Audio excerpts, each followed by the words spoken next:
សួស្តីបងប្អូនទាំងអស់គ្នានេះជាមេរៀនរបស់យើងណាអញ្ចឹងថ្ងៃនេះខ្ញុំគ្រូរៀនដូរពណ៌អាវនេះតិចណាអញ្ចឹងទី1យើងក៏ចូលទៅ open រូបភាពហ្នឹងមកណាបងបាទរូបភាពហ្នឹងនៅកន្លែងណាអញ្ចឹងបង open រូបភាពហ្នឹងមកបន្តមកបងអាចប្រើ tool មួយឈ្មោះថា quick selection tool អីចឹងទៅណាបងយក file ហ្នឹងហើយបង select លើអាវអញ្ចឹងមកណា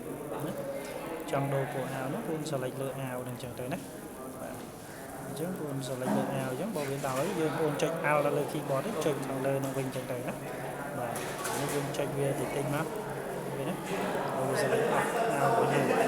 អូខេអញ្ចឹងបង select មកបន្ទាប់មកក្រោយបង select ហ្នឹងហើយបងចូលទៅចុចកន្លែងនេះគេហៅថា add folder ណាបងណា create a new group ណាចុច plug មួយនេះបាទដោះវាចោលទៅចុច group ហើយបងចេញ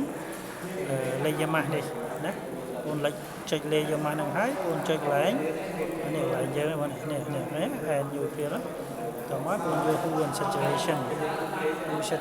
ហើយបងអាចទាញដូរបានចង់ស្រឡាញ់មួយហ្នឹង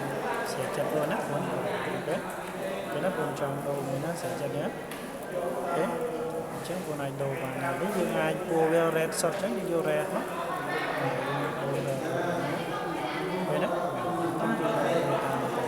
អូខេអញ្ចឹងអរគុណច្រើនបងប្អូនវីដេអូនេះខ្លីៗសូមបងអនុវត្តហើយ download វីដេអូរូបផ្សេងៗយកមកធ្វើអនុវត្តសាកមើលនេះវិញ